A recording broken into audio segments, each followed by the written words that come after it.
Ready. Welcome to episode 42 of the Go Get 'em Agility podcast. My name is Margaret Hughes. I'm your host, along with my daughter, Emma Hughes. Hi, Emma. Hi, How are you? I'm good. Are you stressed? A little bit. So before we start this podcast, I want everybody to know that the subject we're about to talk about, we're not qualified to talk about it. No, we are not qualified in any way, shape, or form. Yeah, we're not psychologists. We're not No. we're If you're feeling genuine, debilitating stress, maybe go seek other help. we are yes. Then this free That's not podcast. funny. I didn't mean to laugh at that. I No, wasn't that wasn't funny expecting at you to all. say that. Right. Uh, so our subject is stress and agility, Yeah. right? Yeah. Not And stress in normal life because we're definitely not qualified to talk about that. no. Uh, so So, but I just wanted to talk about ways that we deal with our own stress or our own anxiety. And then I wanted to talk about some stress signals in dogs, yeah. just a little bit, right? Just so we can relate it back to agility. Right. Um, but so when we discussed what subject to talk about and the topic of stress came up, you said what? I said that I work better when I'm stressed. No, that's not what you said. Oh, what did I You say? said if you can't handle stress, agility may not be your dog sport. Right. If you're looking for a sport to do with your dog, It's I calming think and I think relaxing. agility's whole point is stress, isn't it? So maybe try barn hunt? I don't know. I've never Yeah, tried I barn don't know. hunt, so I I don't know many other. I mean, I know all about the other dog sports, but I've never competed in other dog sports. Well, I competed in competitive obedience way back in the 90s, yeah, but I back in the haven't. day. The only thing I compete in now is agility. I And did 4-H obedience and it was stressful. oh yeah, and you did 4-H confirmation as well. Yeah, that doesn't particularly count. Well, confirmation, it's kind of freeing confirmation because I knew we went really like Millie was never gorgeous, right? So, well, she was, but not Right, to the but Sheltie 4-H standards. 4-H Yeah, but confirmation. my point is like I didn't care about confirmation, so I didn't really care how we did. I mean, I tried, but it wasn't like, oh God, if I don't get this, I'm going to be really sad. Be Actually, I anxious. take it back. I was stressed about her teeth because Millie at the time had her teeth removed and she was okay. She was pain free, but you have to show the teeth in confirmation. And every time the judges would look at a little 13-year-old girl and they'd be like, okay, show your dog's bite. And I'd be like, oh, no, thank you. She doesn't like her mouth being touched. And they'd be like, no, show your dog's bite. Every year without fail, they'd be Yeah, like, I no, you remember should do that. this. I And I'm like, remember. guys, can't you just be okay with me not showing that? I'm like, I get it. I'm gonna get 5 points off. I understand Okay, this. I was stressed about that. so how did you deal with that stress? I just I knew it was coming every year. So I would just say no thank you. And they'd say, okay, show your dog's fine. I'd say no thank you. And I would just kind of get into this I'd get into this rudder. Oh my gosh, I can't say it. I would get into this gutter of no thank you, no thank you, no thank you. And I just wouldn't do it until they were like, okay, then you're gonna get points off. And I was like, yep, I know, thanks. That's really hard to do, a child to an adult. Yeah. Well, and I think a lot of them thought that Millie was just being a brat. They're like, oh, well, your dog's just being, annoying. Or So make her show her bite. And I was yeah, like, no, she literally thinks I'm gonna kill her. right, or they thought she was untrained. Yeah, right, Right. So right. that's interesting. So you just set your mind, this is going to happen, Yeah, and dealt with it. yeah, Interesting. yeah. And I think that that's a brilliant strategy because you wanted to do 4-H. So the choice that you had at the time was know that it's coming, Yeah. accept it, try and hold your ground with an adult judge. Which is hard as a 13-year-old. Yeah. get points taken off. Your other option then was to not do it at all, Right. right? Right. You had to do confirmation in order to do agility. Yeah. Right. It was required. Yeah. It was required. And so that's an interesting strategy that you helped you survive. But you know what helped with the stress though is I knew that she'd be fine in every other aspect of confirmation, right? I knew that the bite was the only thing that she would get points off on, or you know, I mean, I don't know what I would do, Right. The points were off of but you she had a because it good was stack, right? She had a good gait, and so I knew though that she was okay in other aspects that I could control. I couldn't control her mouth, but I can control everything else.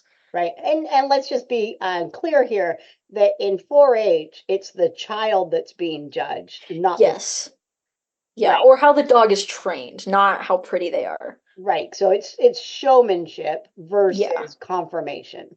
right. And in 4-H rules, you were required to do showmanship in order to participate in agility. Right. For I think that was at the local level, at the Yes. county level, and then Yes. also at the state level, Yeah, I remember right? doing So showmanship when at you state. went to state down in Puyallup at the state fair, you had to also do confirmation the morning of, Right. and then you guys all sat around for the ability to do agility at night. Right. The sacrifices I had to make. Well, Millie was so good too. I kind of forgot all about that scenario because when we're looking at dealing with stress, I really like your I know it's coming and I want it you wanted agility bad enough that you Yeah. just dealt with it. Well, I also want to protect my dog, right? I was like, she thinks that she's going to be hurt, so I'm not going to make her do something. Um, because I don't know. It's I didn't care about showmanship. Okay, that's not true. I cared about showmanship. I loved the ribbons. I loved I loved the pomp and You still ceremony have of them it hung up all. in your room. I Yeah. know, yeah, I still have the ribbons hung up. So I loved showmanship, but I loved agility more. And so I was like, yep, okay. And I love my dog more than all of that. So Well, it's and like, that yep, was just I it. can't. Is I know that at the time you had tried to work her mouth. You had Yeah, and it didn't hurt her. and, She just didn't like it. right, and let's just clarify that Millie had multiple episodes of dental issues over the years. Right. So bad that in the middle of the weave pulls, now this was a very strong weave pull dog, and in the middle of the weave pulls, she stopped doing them. I Yeah. remember the day she did Yeah. that, and I'm Yeah. I like, remember we had whoa, Argus. yeah. And Yeah. I remember looking at you and I said, Em, something's up with her. That is Yeah. not normal for her to stop. Something's up with her. And so she had this strong, long history of dentals. She had 3 surgeries where she had multiple teeth removed. Yeah. And in the end, by the time that she was, I think, 9, Yeah. maybe I 10. remember 4-H came after all the teeth stuff. I remember she was done. She only had 4 teeth when we started 4-H. I remember Right. that. Okay, so Yeah. yes, because um yeah, and I remember them handing me a piece of fabric. They handed me a piece, and they're like, "We don't know what this is from." And Oh, I from her remember, mouth? Oh, yeah, I remember yeah, it that. was during one of her dentals. They handed me this piece of fabric, and I was so embarrassed. I knew exactly where it came from. It came from the back of your dad's hat, That's and right. That's right. she had chewed that up when she was like 6 months old. Right. That's So right. here we It had are been in her mouth for, oh, for so six gross. years. Yeah, for For six so years. And gross. So gross. it was, and apparently it was wrapped around her back, one of her back molars, right? Which Oh, totally makes man. sense. And Yeah. so, yeah, so, okay, so that's really interesting though, that you took the stress, you dealt with it, and Yeah. you knew the outcome that was coming. And so then you Right. just I think it was, oh, sorry. You keep breaking up, so I keep thinking you're pausing. Say that again. well, I was just going to say, you somehow in your head you compartmentalize your strategy to deal with not having to show her teeth, Right. and in the end it worked out fine for you, Yeah. Right. right? You got to But do your also, I think, like you said, though, it's the same every time. And I think that helped a lot too. I knew that that the judges were gonna think, something was up. And I knew exactly what the deal. I knew every time they'd be like, no, no, no, show the bite. And I'd be like, no, thank you. And it would go on back and forth. Millie's like stood between us on this table, like 3 feet in the air, like, hey guys, what's going on? Right. Um, so yeah, So but it's the same in agility though, right? Like you walk in and you know what might go right, what might go wrong. You know. maybe though, maybe because I think that sometimes you'll see the preview in practice, right? Like you'll see, like if you try a strategy and you struggle with blinds in practice, then Sure. yeah, you may struggle with blinds in a trial, right? Or if your dog sniffs in practice, they will probably sniff at a trial, right? Because Right. everything, when we talk about stress, the stress that a dog feels or Oh man. that a dog is exposed to Yeah. is big at a trial. It's massive. And Massive.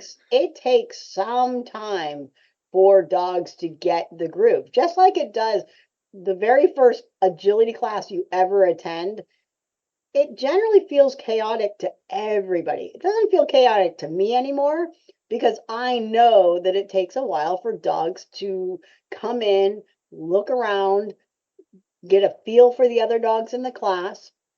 And if any dog in the class is highly stressed and reactive, then all the dogs take notice and all the Yeah. handlers generally take notice, right? But I can tell even if the very first class feels chaotic to handlers, I as an instructor with the knowledge that I've had of multiple first day classes now know when a class is going to mesh nicely and when it's not, right? Like, okay, I can tell that this could potentially be a stressful class for this dog for a while. And so having that hindsight, what do you call it, schema?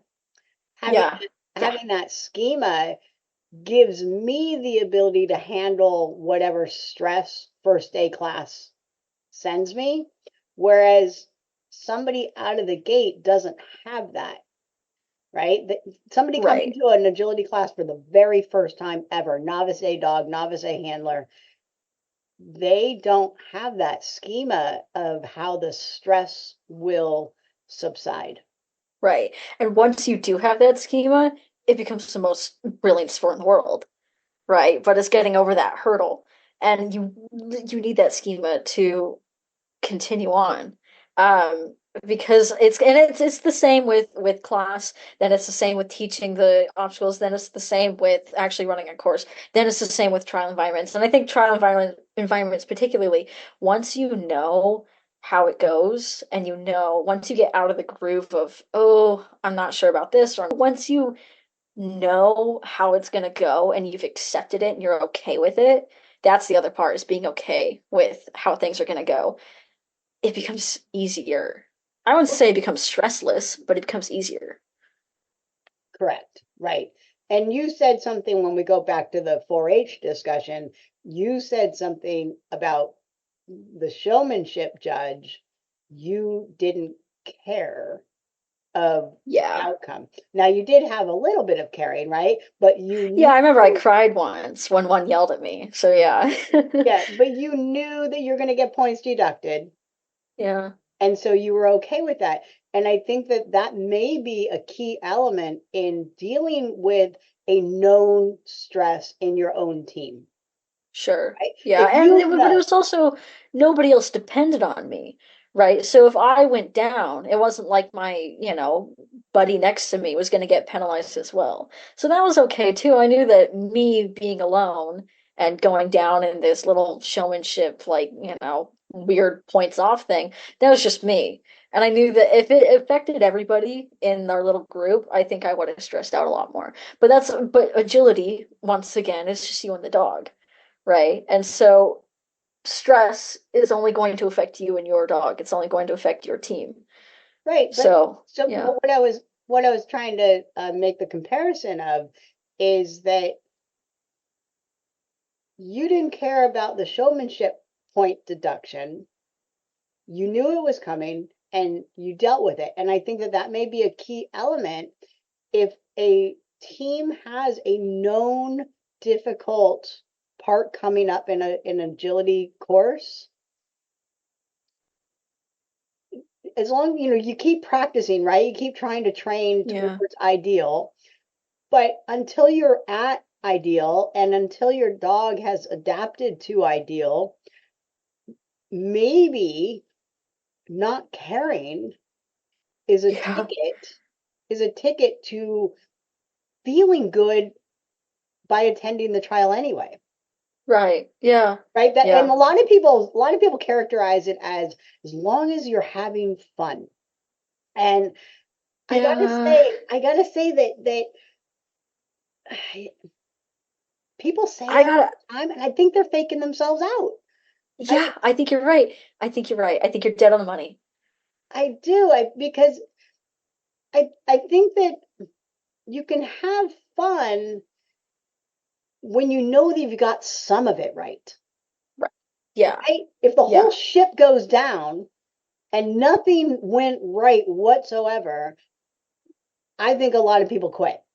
Yeah. Right? And So it's okay those, to be sad about that. You know, I think forced habit, because wasn't that, I'm going to quote Ted Lasso, right? That was Ted Lasso's whole thing, is that his forced happiness almost ruined the team, right? It almost destroyed his personal relationships. And obviously that's Ted Lasso. But I think that forcing yourself to be happy in a high stress environment like agility, you're not letting yourself feel anything. hmm, Because you're not feeling happy, are you? Really? right? Not unless you can pull out all the good that does come out of a run. Yeah, because there must be something. There always is something that's good. Right. Yeah. And I said this to a student the other day. I said, if there's 14 obstacles on course and your dog messed up on one of those, or you messed up on one of those, that's 12 out of the 14 you got right together. Yeah. Yeah. Right. So 100%. maybe it was a handling move that caused an error, or maybe it was distraction of the dog that caused an error, or Yeah. lack of training. Lack of training is the hardest one, I think, because Yeah, I think I so. got to get back in there and train that. But it's also the one that's the most exhilarating for me because Oh, 100%. I know I can train towards correct, Right. right? Right. And So when it does go right, you're like, yes. yeah, Yeah. yeah. Yeah. So I have a there. question for you. Oh, what was that? Well, I just wanted to say one more thing. I mentioned this in probably several podcasts, but I know I've mentioned it prior. Is weird. You were saying that forced happiness with Ted Lasso is Oh, yeah. I still to this day it doesn't even matter if it's agility scenario or not, but when I'm feeling anxious, when I feel like I keep something just keeps going back in my brain, back in my brain, back in my brain. I'll wake up for it. First thing in the morning, I'll think about either the person or the scenario. And two things help me. If I wake up thinking about something, I almost always want to write it down, right? And Oh, and yeah. sometimes I'll write an email and never send it, right? Like I Right. have just feelings about some subject that went down, and I'll spit it out there, write it down. I'll usually throw it by you, or I'll throw it by somebody, in our family, and I'll say, "What do you think of this?" And generally, the subject is, "Go ahead and delete that." Right? Which I'd say a good chunk of the time I do. So that's one way that I deal with my stress or my anxiety. The other way that I deal with my anxiety than I see it more as anxiety than I do stress. And that is the projected thinking of what's going to happen in the future. And so this forced happiness, I want sometimes to force myself into happiness because there are times when I get into work mode. Like, I'll give you an example. All of my students showed up for the very first class. We had 6 weeks off, I think, over winter with snow and rain and the holidays. So we were like 6 weeks without seeing each other. And my very first class came in, and I immediately went into agility. Not welcome to 2024, welcome back. Hey, great to see you. We might have some new faces joining us. No, it was immediate. Go ahead and walk the course, guys. That's Like, great. and That's I'm so like, you. I'm Oh like, my oh my gosh, gosh. Margaret, chill the F out. And so, I That's so immediately, funny. well, I didn't immediately. It was probably a good 5 minutes. And they're all walking the course. All of a sudden, They're like, yeah, okay, this is normal. oh my gosh, I didn't say hello. I didn't say welcome back. I didn't say anything like that. And I apologized to him, right? I just up front, yeah, I'm a dork.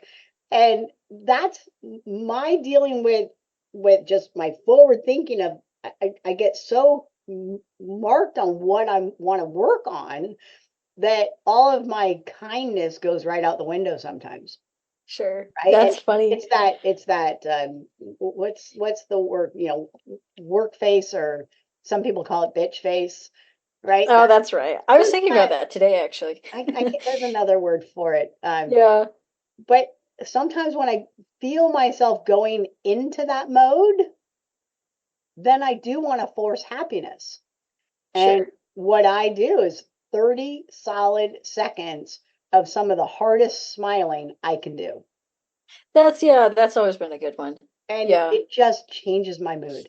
It changes my, and I think it is forced happiness. I mean, they have done yeah, studies where it changes your brain chemical, throws in, the happy endorphins around in your brain. So yeah.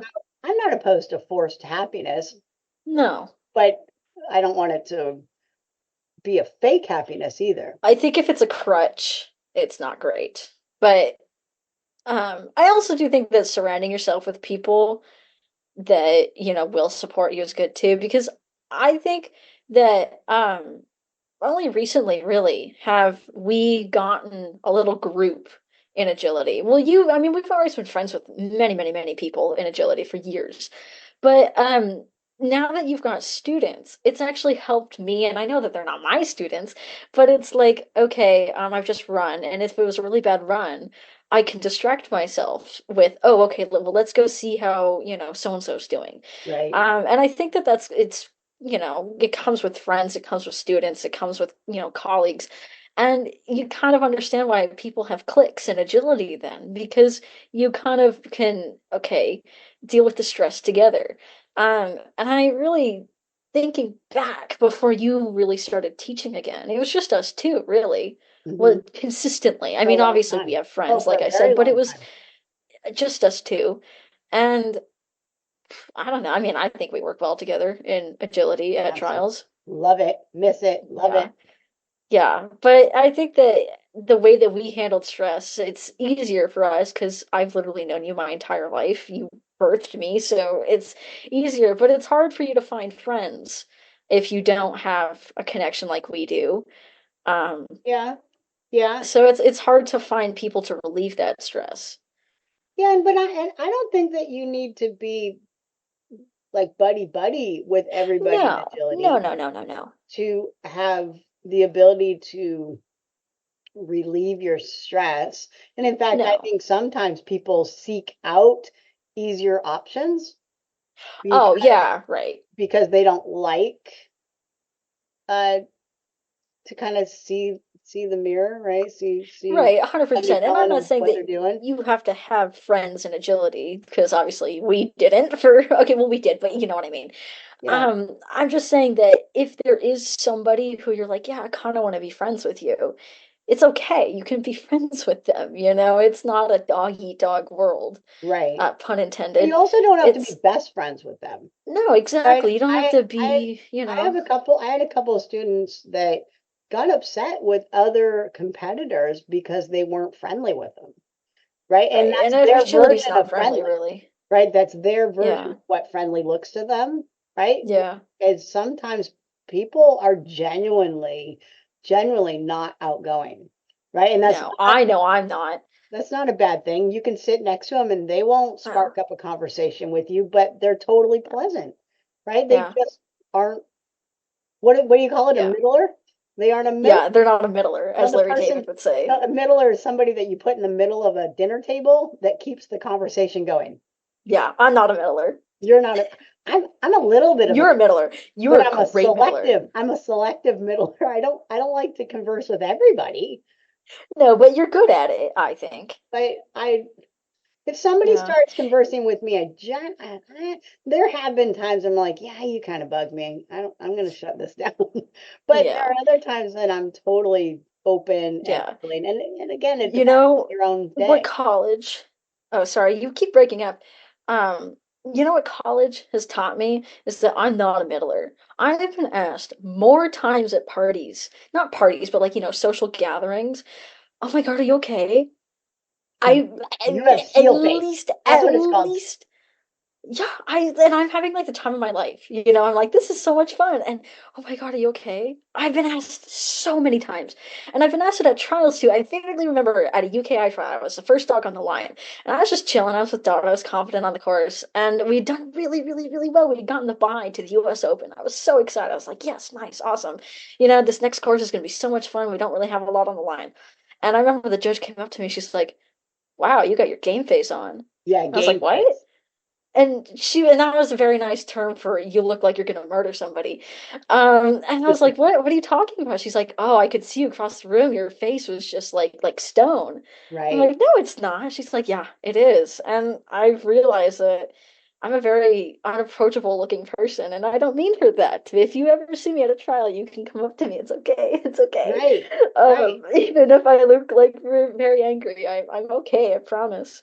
Yeah, So my point being is that sometimes looks can be deceiving. Agility people tend to be very stony faced, I think, well, even though most of them are not. and as much as the competitive aspect and class can be a very social event, agility really is a personal journey Oh, with 100%. your individual dog, 100%. Yeah. right? I mean, I've done 95% of my own training all by myself, me and Eli, Yeah. nobody else. Yeah. And it's solitary, right? Yeah. And I do Well, love it feels weird when somebody's with you, doesn't it? it feels well, somebody asked me when I plan on debuting Eli. The boy. And Oh, I interesting. said to John yesterday or the day before, I said, I'm a little stressed about it. And it's or anxious about it. And it's not that I'm anxious about his training. It's not, I really love what he's done. And even if everything goes sideways, he's an awesome dog. Yeah, he's a good boy. His effort is incredible. It's knowing that because I've been in the public with the podcast, with the videos, with my own Sure. group classes, in general, there's probably going to be more people watching than somebody that's an unknown, right? 100%. Yeah. And Yeah. good or bad, people want to know, are you going to go down in flames? Or are you going to Right. rise to I the top of the cream of the cup? Yeah. Yeah, And and and it's I and we do it with other people too, don't we? I mean, like the big EO people that we see Yeah, at sure, trials. sure, I always yeah. watch them.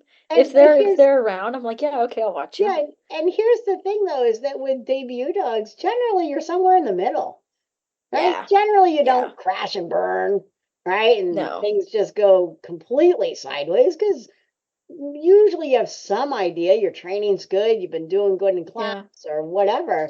But the chances of getting a clean run on your first debut out there is, I'd say it's possible. Absolutely, it's Yeah. possible. But the Yeah. odds are against you. Right. And it's okay if you don't. Well, and That's that's the whole just point it. of novice. But I remember I very vividly, I won't say who it is, but there's a very prolific agility handler in our area. She's very successful, very good handler. Been on the world team many times. And I remember she had a puppy. I think he was like 2 years old, so a baby, baby, baby. And this dog destroyed the course. I mean, she beautiful, beautiful run, but just couldn't keep bars up. And I remember I was bar setting, and that dog was the very last dog to run. And I walked out of the arena, and I can't remember who said it, but somebody was like, "Ooh, that dog isn't like her other ones." And that dog now is probably 5 or 6, and it is one of the best dogs I've ever seen. One of the best border collies I've ever seen in my life. And you can't judge a dog on its first trial, Hmm. right? I just remember saying, "Oh, that dog's not like her other ones," in like a derogatory way. Oh, interesting. Um, All right, so Jinx didn't cue sure. on this first trial. What? Jinx didn't cue. That was stressful. Jinx was stressful. Oh, Jinx did not cue, not even close on his No, very he was first stressful. trial. I will give him that. He was not fun in the beginning, Not in the trial wise. I mean, he's a great dog, but Yeah, but yeah. we just kept plugging away, kept trying, kept going But back we to knew it, right? training. It decreased the stress because we knew he'd take a lap around the ring, then he'd run, right? And so when you know the pattern, Yeah, it's and we better. worked really hard to identify the problem and then Yeah, train towards our ideal. And yeah, our strategy worked. yeah, It took a few rounds for him to, his biggest thing was he would search for whoever wasn't with him. So right. It if had to be all I, three of us, didn't it? yeah, so if I It was was weird. running him, he'd search for you. And if you And were Dad. running him, he'd Yeah, search for me. And then if John came to the trial with us, he'd yeah, search for John. Well, we figured that out. We figured out that this is a searching problem. He was stressing, so therefore he's searching, right? exactly. And so we figured out that it was searching that relieved his stress, and then he could run with us. And so we ended up, once we identified the problem, then we worked towards him. The first thing we did was, Jinx, here we all are. This is where Right, everybody is before, as he went into the ring, right, right? So we were ringside at the entry gate as we walked in, and we didn't right. move until he was at the exit gate, Yeah, right? that is, let me interject real quick. That is one of my biggest things is when dogs search for their, if you're a couple, right, and your dog searches for your spouse, that is one of the biggest things is don't hide. Because they'll know. They'll know. They can smell you in the air. They know that you're there. So hiding doesn't really do anything. You may as well just sit by ringside, say, "Yep, here's mom, here's dad, here's your parent, whatever. This is where they are. Now go Yeah, run." yeah. So yeah, hiding I think is one of the worst things that people can do. And if you're gonna hide in the building, it works if the dog really thinks that you're gone, right? Yeah. That's really the only time that it works. So you really literally have to sit in the car until the last minute. But if the dog gets a whiff of you, forget it. It's over. Yeah. So yeah, personally, stand ringside, shoo the dog back in, say they're right there. And Yeah. I think it probably took, I don't remember exactly how long it took for Jinx to take all that stress and stop worrying about.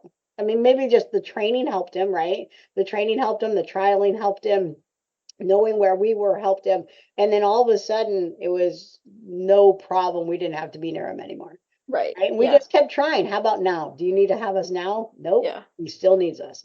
Then Yeah. we go, But you want to know, that was stressful for me. I didn't run him because I was 13 years old. Okay, maybe I was 11 years old, and 11-year-olds are very embarrassed about everything they do. 11-year-olds are embarrassed about walking down the street, and I didn't run him because I was embarrassed, and that's stress. And I feel bad about that now, right? Because in the big scheme of things, it's like who cares? Who but cares you if your dealt dog with your leaves you? stress with Millie differently.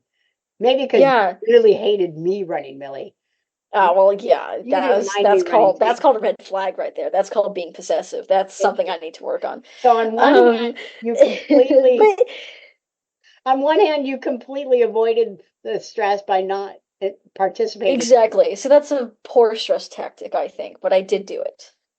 Well, I don't know if it's poor. You eventually got over it. You eventually ran him. Yeah, because I knew that he wouldn't leave me.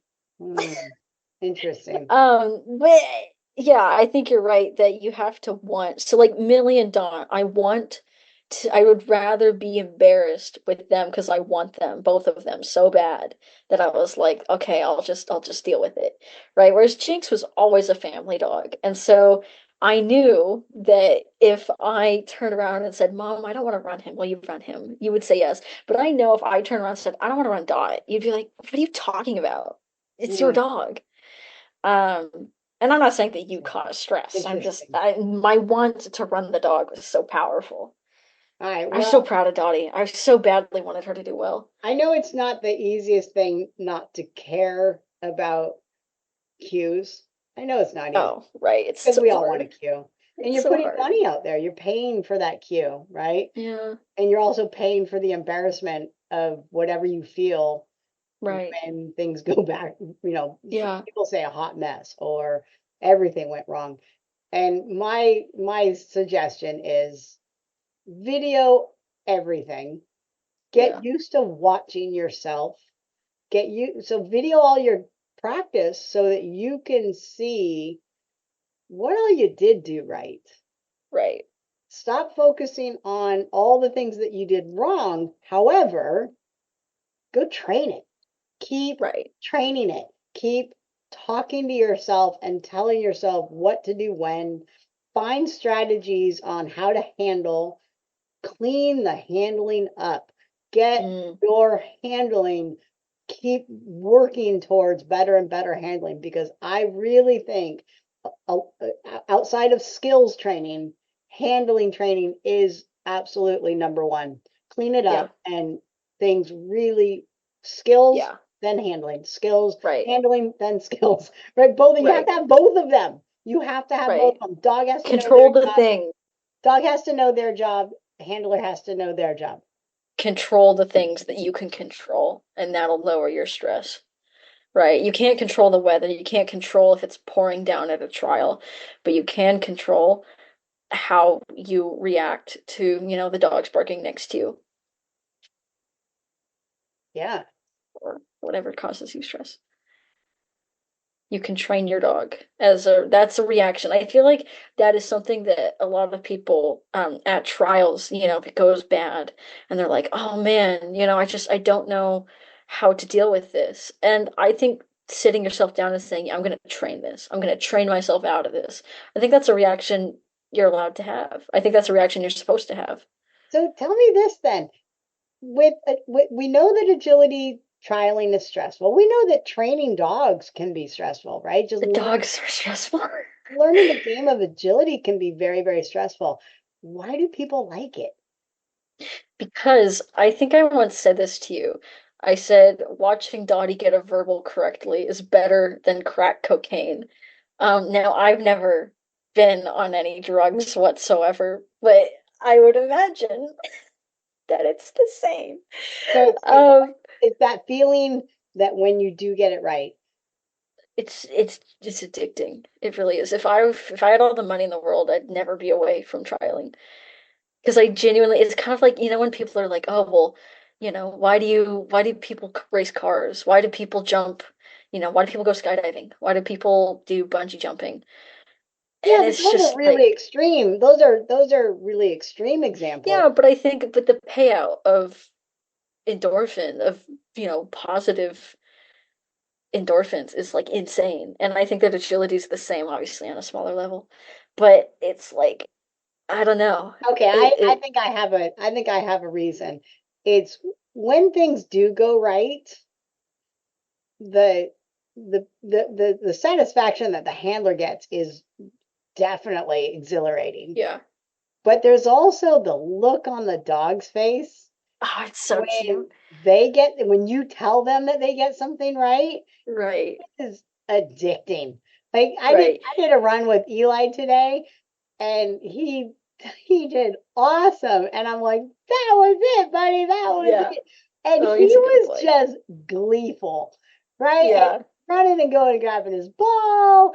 And he's like, and he's prancing around like, I'm the best dog in the whole world. And I'm telling Yeah. him he's the best dog in the whole world. And it just felt wonderful. And to be able to do that for me under pressure, I don't think he'll care.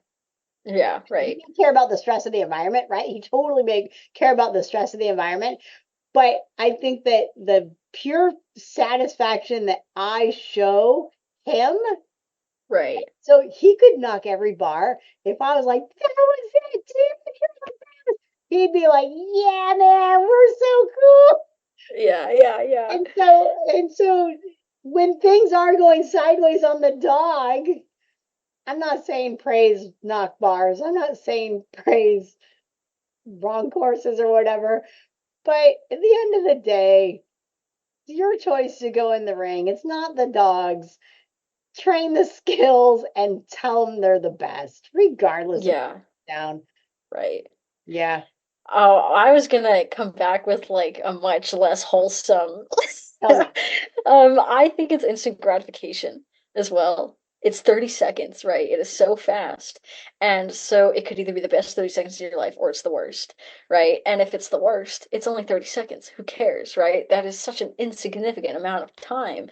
But I know, I genuinely think this is kind of a getting onto a darker topic, but I genuinely think that I know that I can't smoke cigarettes because I know that I'll get addicted to it. Like I know I will. I'm that kind of person. And I think that it's the same with agility where it's like it's it's it's so fast, right? I know it's only 30 seconds. I only have to be stressful for 30 seconds and then I'm like, yes, it's gonna happen. If I get a cue, I'm gonna feel good. And it's so instant, right? And I know maybe if I'd been brought up in confirmation or obedience, I'd think differently. But I always remember in 4-H being like, oh my gosh, this is so long. There's like 3 dogs in front of us, and we have to sit in this ring Oh, the for showmanship 10 class? minutes. And, I mean, maybe longer, 20 minutes. And oh man, I'm like, oh, we have to sit in this pose for 20 minutes. I can't believe this. Whereas agility, it's like, okay, 30 seconds, you're on. Okay. And I love the build up. I love like sitting outside the ring, just like buzzing. I love that. I love like I freak myself out sometimes on purpose because I like that. Really? Um, I mean, I I get do. butterflies, but I don't, so I don't crave the butterflies. I do acknowledge them. I do acknowledge when I feel myself going in the anxiety realm, but I don't know. Maybe I enjoy the relief of the anxiety. Like it's Yeah, over. I think that's what it is for Like me. it's Yeah. over. It's said and done. I Yeah. can cry about it if it was bad, or I can just accept Yeah. it and move on and go for the next Yeah. round. I do have a built-in forgetter, so I almost instantly forget non um, runs that don't mean a whole lot, right? They don't Yeah. have any huge significance. Um, so I think, and I've had that all my life. That isn't Right. a new thing for me. Uh, so I just wanted to comment really quick before we completely end here is I just wanted to acknowledge some of the stress factors in dogs because I do think I mentioned this Yeah. a couple podcasts ago. I do think it's really important that we acknowledge and recognize when dogs are stressed and know that the compound stress that they feel it doesn't make things better. They don't cope with stress like we cope with stress. So they can very easily sensitize to their stress factors, meaning that it's going to get worse um, if it's not addressed, if it's not brought to them piecemeal or dealt with in a behavioral sense. So I just wanted to acknowledge some of the stress factors, and I probably won't list them all so anyway, but yawning is definitely one. Oh, Shaking off, huge. shaking their whole body. They shake when they are stressed. They shake to calm other dogs or other people. They'll avert their gaze, right? They'll just like look away from whatever is stressing them. That's a You real, can see it a lot with food. If you put food on the ground and say, yeah. don't touch this, I they was won't just look at it. I was just going to say Oh, a oh, leave good. it cue. A leave it cue is a real good example of avoidance behavior, right? They'll avert their eyes to a leave it. Yeah. But If you also, let me just real quickly, if you want to see if you're like shaking, I've never seen my dog do that. If you pick up your dog, if it's a small dog, if you pick up your dog, carry them into the ring, set them down, and you're videoing it, you'll see him shake you off. Dottie does it to me every time. right, yeah, we're not talking about quivering. We're talking about like when they're wet Yeah. from a bath and they shake all the water off, Yeah. they'll literally shake the stress off. And Yeah. Yeah. there's some uh, verbiage out there that they're shaking to calm themselves, and then others say that they're shaking to calm others around them. So not only Right. dogs, you'll see dogs shake to each other, but also dog to human. And that is a really, really common one on the start line. Leash comes off, dog shakes, Right. right? Yeah. And Yeah.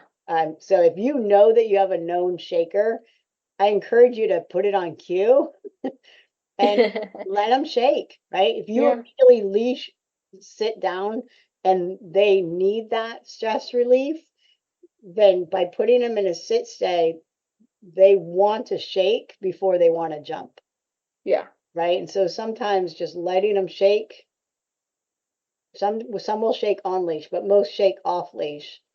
So as soon as they're off leash, teaching them to shake and then sit might be better, maybe.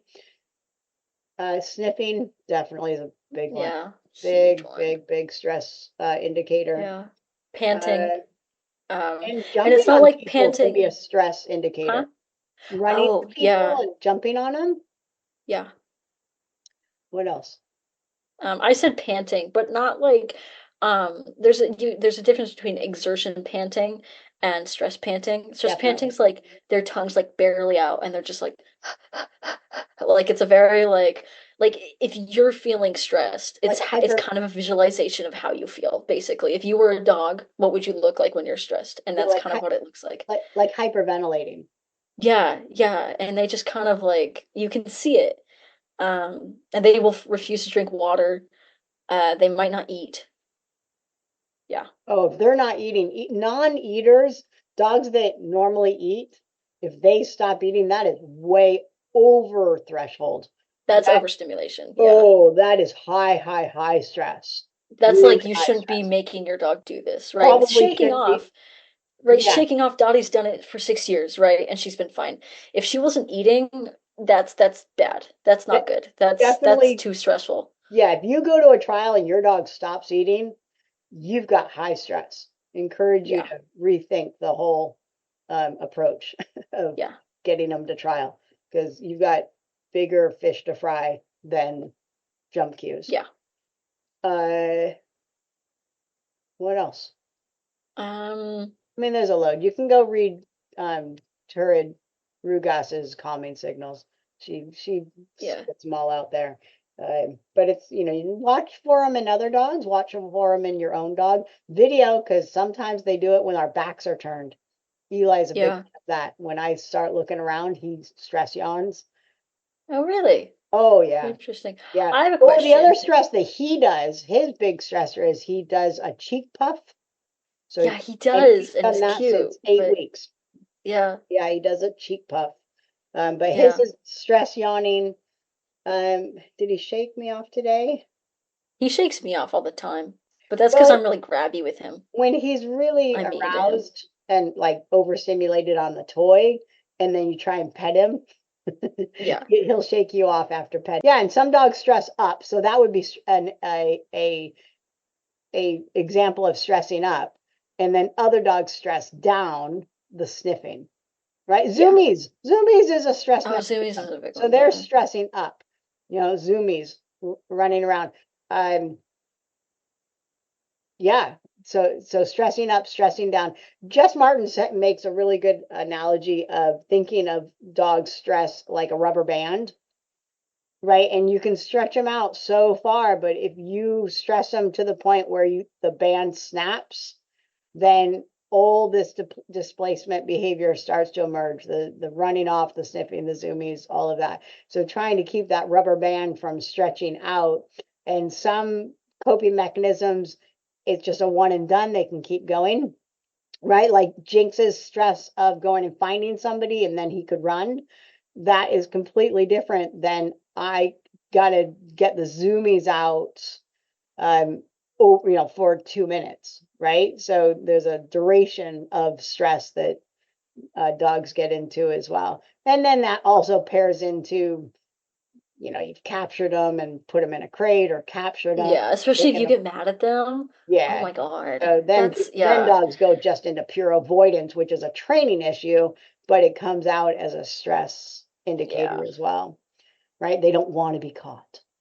Right. Well, Dottie putting her leash on. Yeah, that was That stress. that Dottie won't get on leash at the end of Well, a run. she stresses about the leash. Yeah, it's not me, it's the leash, or that's what I would like to It's the think. leash and it's just Um, everything going over yeah. her Or head. even yeah, even the flinching. Dot's flinched for years now, and it makes it look like I beat her, and I don't. I've never touched that dog in my life. God, I'd never do that. But that stress as well of the flinching, and she's like, "Oh, okay." Yeah, and she's And very, very she sensitive, just very sensitive hates in her things going body. over her head. Yeah. Well, and even Yeah, and she just, always has. yeah, touching her back. She's not a fan of it. She'll if she comes in, you can pet her, but if you Yeah, approach her, it's a whole different ballgame. right. She's Which is not great when you're trying to get her back on leash. very difficult. Um, So yeah, you yeah. have that stress to keep working through. Yeah, still do 6 years later. She's gotten a lot better though. Well, She's gotten good. and it goes back and forth. I was telling somebody today that we take 3 steps in the direction that's we want, and then one incident happens and we're right back to square one with her. Yeah, She has such strong light bulb learning, and we noticed it at 10 months. yeah, We went on vacation and she was house sitting, and from that moment on, she had body sensitivity. And we don't know yeah, what happened, but um, definitely from that moment on, her sensitivity to body touching yeah, has been yeah. And changed she's such a forever. little dog that the entire world just must be massive to her. And Yeah. that's not going to help. But she's worked through it though, I think. Like I wouldn't say that that debilitates her in agility at all. She Not in loves a agility because nobody touches her. That's the whole point is that you don't touch the dog. She's like, this is great. This is the greatest sport ever. Um, right. And and so you can work working through dogs it. don't like to be touched for one, right? So when dogs are working, when dogs are training, most dogs don't like to be pet. You'll see them actively avoid their handlers petting because they want to do something else. And it takes training to teach them that, well, I want to pet you now, right? Because there's a human component where we want to Right. touch them. And so, yeah, when she's running agility, she's totally fine. It's getting her back on leash, Yeah. which is just manifested more and more, unfortunately. But That's okay. We'll get through it. I think there's a magical solution out there one day, and we'll just be like, yep, okay. yeah, keep searching for it. So, do we have Yeah. any parting thoughts about I don't think stress? so. Yeah, I don't feeling know. stress, I being always thought it was stressed. really interesting. Did you ever hear that thing about horse people where they're like, hey, if you're stressed, your horse can feel it? And I think that that's true. And I don't think it's something that you need to avoid. Like, if you're stressed, you don't have to suppress it as long as you're not like being cruel to your dog or something. But I think that if you're stressed, you don't have to tamp that down. It's okay. Yeah, no, it's okay Yeah. to be anxious. It's okay to be stressed. I'm as It's okay to stressed have about, thoughts that you don't deserve to be here. It's okay to have all of that. It's yeah, okay to think that you're not as good. It doesn't yeah. mean that it's true. It it it it's just a thought that passes It's through your normal. head. Elephant in the room is I think a lot of people have these thoughts. And Yeah. some are I can voiced tell and you some that aren't. I'm as stressed. If you put me in a trial right now at a local trial, I would be just as stressed for that trial than I would be in Europe. Trialing on a team for, the country. And it's kind of, it gets like to a threshold and it just sits there and it simmers. And so I think that uh, I can guarantee you that if you're nervous and you're like, oh man, I'll never get over it. You might not ever get over it because I've never gotten over my nerves for agility ever, ever in my life. But it doesn't stop me. I feel like I'm about to throw up every time. Every time I sit in that ring and I inch closer and closer, and every time I'm like, yeah, this is gonna be the day that I throw up outside on You ringside. actually throw up. And I haven't yet. It's been 16 years and I haven't. You So carry a sick bag with you I just should. just in case. Yeah.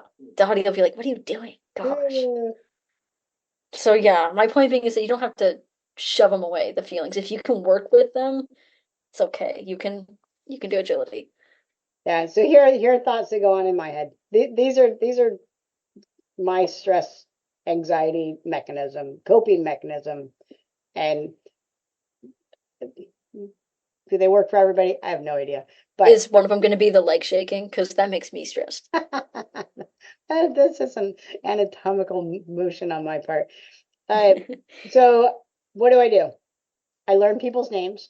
That really helps Mm. me. I learn people's names. Um, I don't always memorize them, but I try my very best to learn them. I visualize the course, my handling. I try and visualize that. I talk to myself exactly what I want to say to my dog. I try and talk to myself when I'm walking, I try and talk to myself. Don't forget to tell him around versus jump. Um, whatever skill I want, turning wise, tight turns versus gentle turns. Try and cue him, and I talk to myself in my walkthrough. If I get super nervous, I try and smile for 30 seconds. I do that. I do math in my head. I don't do that as much as I used to, but I'll do math in my head.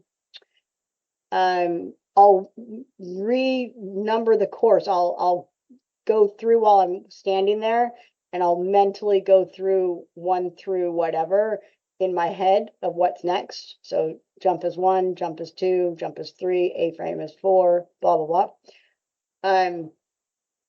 Oh, another strategy that I was taught is when I see a blue dot or something, small and blue, I take in a nasal breath and let it out my mouth. So that in through the nose, out through the mouth. I think it's called box breathing. I don't know what it's called, but I think that's what it's called. That's a good one. I like that. Have you heard? Is that what it's called? Box breathing? Oh, I don't know about the breathing Oh, bit, but I liked your, every time you see a certain thing.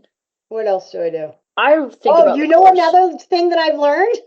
Here's a good one. Mm. So this one has actually been really, really beneficial to me. So when I see somebody that stresses me, so at times there are actual people that trigger my stress or my anxiety. So when I see them or when I think about them, I try and follow it up with the visualization and or the actual physical doing it with my fingers of chopping them off. So cutting them out of my thought, right? And so I get a little pair of scissors and I chop them off my thoughts. I don't chop them up. But I try and snip them away, let them go. Snip them away, let them like I'm letting them float down the river. Right? So if I see them or if I think about them and I think of it causes anxiety or stress, I physically see myself cutting our relationship with scissors. That relationship's no more. Cut it off, let them go. Yeah.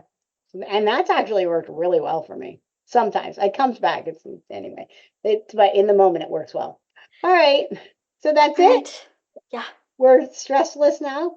Now I I'm hope stressed so. about posting this podcast. How will it be reviewed? Oh, goodness. You gotta not care. You Yeah, gotta not, you're gonna put yourself out there. You gotta not care what other people think.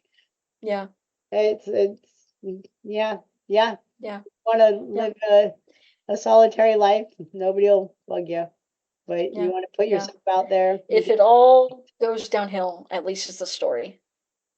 It's a story. Yeah, And I'm like a goldfish. I'll forget in yeah, 30 seconds. yeah. So that's all good. All right, Em, I love you. All right. I love you. Bye-bye. Ready.